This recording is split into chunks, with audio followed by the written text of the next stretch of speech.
আসসালামু আলাইকুম, কেমন আছেন আপনারা সবাই? তো আজকে আমি রসমালাই কেক বানাবো।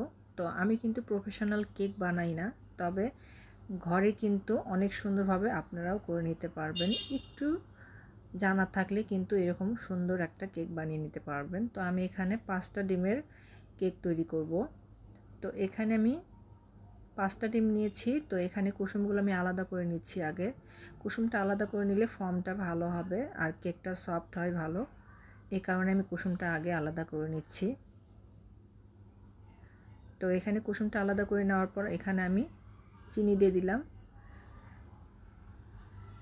চিনি দিয়ে আমি বিটার দিয়ে ভালো করে এটা একটা ফর্ম তৈরি করে নিচ্ছি। চিনিটা আপনার স্বাদ মতো এখানে নিয়ে নেবেন। চিনিটা যেন খুব ভালোভাবে গলে যায় সেভাবে বিট করে নিতে হবে। এরকম একটা ফর্ম তৈরি করে নিতে হবে। তো ফর্ম তৈরি করা হয়ে গেলে আমি ডিমের কুসুমটা দিয়ে দিচ্ছি। ডিমের কুসুমটা দেওয়ার পর আমি এখানে আরেকটু বিটার দিয়ে মিশিয়ে নিচ্ছি।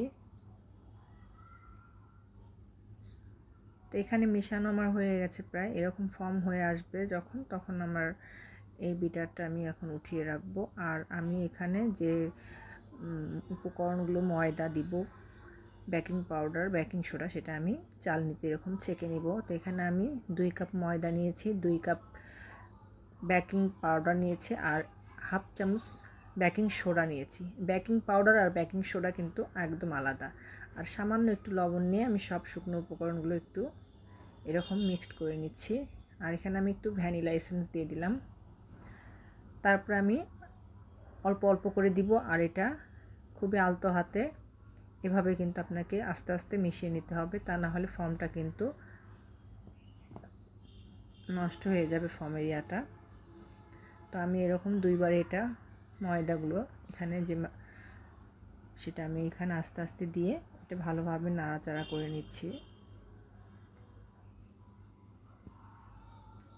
আর অল্প করে আমি একটু সয়াবিন তেল আর এখানে একটু ঘি, ফ্লেভারের জন্য একটু ঘি দিয়ে দিচ্ছি। এটা ভালোভাবে মিক্সড করে নিচ্ছি আমি।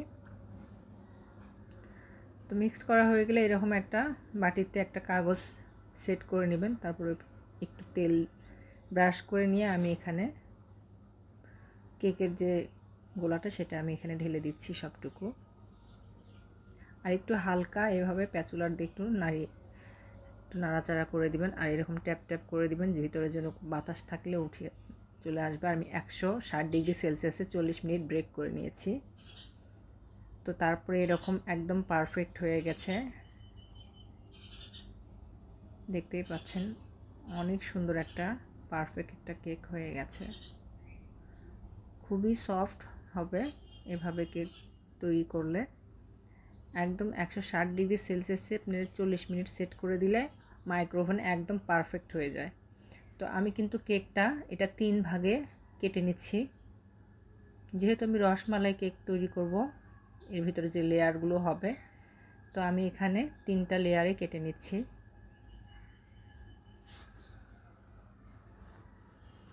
তো এখানে আমি কিন্তু হুইপ ক্রিম টপিক্যালটা এখানে ইউজ করতেছি। তা আমি এখানে পুরোটা যেহেতু লাগবে না, আমি এখানে অর্ধেক নিয়ে, আর অর্ধেকটা খুব ভালোভাবে যাতে বাতাস না ঢোকে মুখ আটকে আমি ফ্রিজে ডিবে রেখে দিব। আর অর্ধেকটা দিয়ে আমি করতেছি। এখানে একটু গুঁড়ো দুধ সামান্য একটু দিয়ে দিলাম আর একটু চিনি দিয়ে দিলাম। গুঁড়ো দুধটা অবশ্যই একটু দেওয়ার চেষ্টা করবেন, তাহলে কিন্তু ক্রিমটা একটু ভালো হবে, আপনার গলে যাবে না। ক্রিমটা থিকনেসটা খুব সুন্দর থাকবে। আর এরকম যখন হয়ে আসবে, বিটার দিয়ে বিট করার সময় যখন স্প্যাচুলার থেকে পড়বে না নাড়াচাড়া করলো, তখন বুঝবেন আপনার ক্রিমটা একদম পারফেক্ট হয়ে গেছে। তো আমি ক্রিমটা প্লেটে একটু নিয়ে নিচ্ছি। আবারও বলছি, আমি কোনো প্রফেশনাল কেক বানাই না, তবে ঘরেই আমি তৈরি করে এইভাবে কেক বানাই, খুবই মজা হয়। আপনারাও এইভাবে ঘরেই করতে পারেন। তো আমি রসমালাইয়ের যে রসটা সেটা কিন্তু আমি কেকের উপর দিয়ে একটা করে লেয়ারে এটা দিয়ে দিচ্ছি।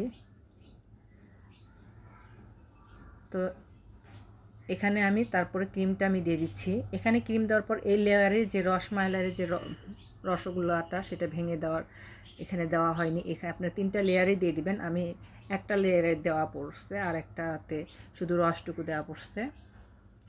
তো এখানে আমি আরেকটা লেয়ারে দিয়ে দিচ্ছি। এখানে কিন্তু আমি যে মিষ্টিটা, রসমালাই যে মিষ্টি, সেটা কিন্তু আমি এখানে ভেঙে ভেঙে দিব। এটাতে কিন্তু আরও মজা হয় কেকটা। তো তারপরে কিন্তু আমি ক্রিমটা একটু মোটা করে লেয়ার করে দিয়ে দিচ্ছি। আর তারপরে উপরে যে লেয়ারটা সেটা আমি দিয়ে দিলাম, দিয়ে খুব ভালোভাবে কিন্তু এটা আমি ক্রিম দিয়ে, যেহেতু আমার কেক বানানোর কোনো জিনিস নাই, তো আমি আমার মতো করে আমি করে নিচ্ছি। আপনারা চাইলে আপনাদের মতো করে করে নেবেন, যেহেতু ঘরেই আমরা বানিয়ে খাবো। কিন্তু টেস্টের কিন্তু কোনো কমতি হবে না, টেস্টটা কিন্তু খুবই ভালো হবে। তো আমি এরকম সিম্পল একটা ডিজাইন করে নিয়ে আমি রসমালাইয়ের যে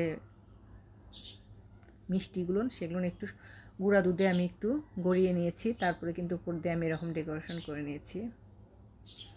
তো খেতে কিন্তু অসাধারণ মজা। আপনারা চাইলে কিন্তু এভাবে ঘরেই কিন্তু রসমালাই কেক বানিয়ে খেতে পারবেন।